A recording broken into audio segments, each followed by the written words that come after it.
मला सोयरीक तुम्ही आणा मामा आता तरी मला सोयरीक तुम्ही आणा काय केला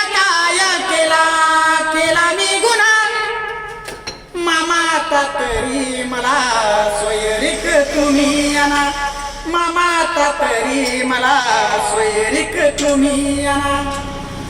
चुकला असेल माझं तर चुकला असेल माझं तर एक अर्धी तोंडकीत हाना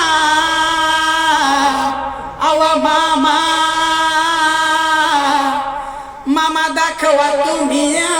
थोडा फार समजूतदारपणा मामा आता तरी मला सोयरीक तुम्ही आणा